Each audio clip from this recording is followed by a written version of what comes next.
Ang pagsamba, hindi lang yun yung galing nating kumanta. Akala natin kasi ang worship, yung kumakanta lang tayo, sumasayaw tayo.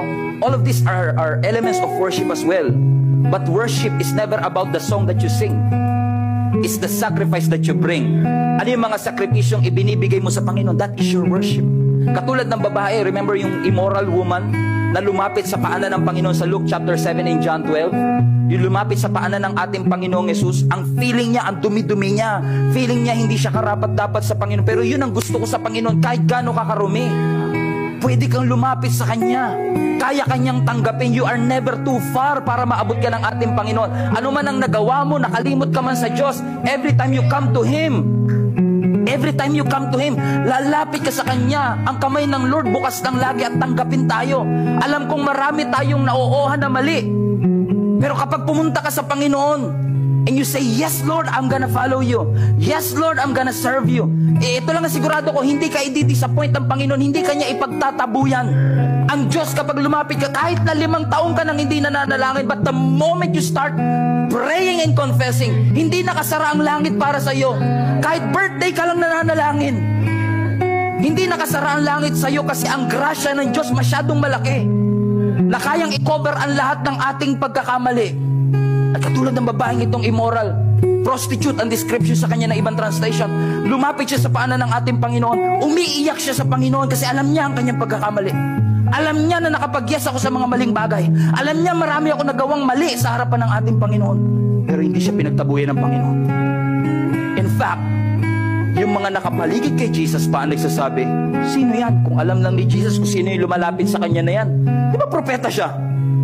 Ba't hindi niya kilala yung lumalapit sa kanya? Alam mo, minsan pag lumapit ka sa Diyos, hindi naman Diyos nagre-reklamo, yung mga kasama sa church minsan. Sino ba yung nagsisimba na yan? Kilala ko yan eh. Nakikita ko yan dun sa bar. Ba't mo nakita? Andun ka din. Napadaan lang ako, pastor.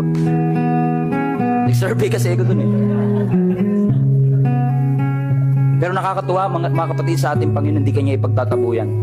Alam mo, ginawa ng babaeng ito, naglabas siya ng expensive na perfume. Kung gusto niyo ng reference, Luke chapter 7. Kumuha siya ng expensive perfume, binuksan niya ito, at ibinuhos niya sa paanan ng ating Panginoon.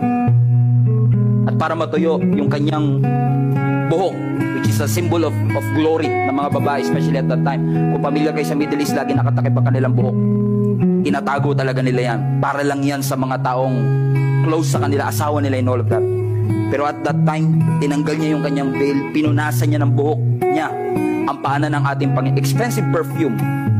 And even her glory, nilay down niya lahat sa paanan ng ating Panginoon. I don't know if you notice sa story na ito, I don't know kung familiar kayo sa story, pero not a single word ang narinig sa babaeng ito. Walang kahit anong dialogue. Umiyak lang siya sa harapan ng ating Panginoon. Napaka-costly ng kanyang worship. Pero wordless yung kanyang worship. Hindi kasi kailangan kumakanta ka, hindi kailangan nagsasalita ka. Ang tinitignan ng Panginoon, hindi yung mabulaklak mong mga salita, kundi yung laman ng iyong puso. She's just crying and crying. Walang dialogue pero may iyak. Nararanasan niyo ba yun? Minsan lumalapit kayo kay Lord, wala na kayong lakas para mag-dialogue. Wala na kayong lakas para gumawa ng speech ninyo. Napa-Lord ka na, Lord! I messed up. I made a mistake. And then nasabi ng mga Pharisees and hypocrites at that time, whoa, sino yung babae na yan?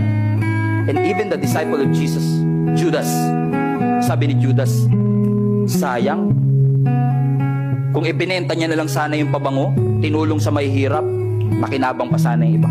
Parang ganda yun, no? Ganda ng design ni Judas, ha? Mabait din pala to si Judas ito.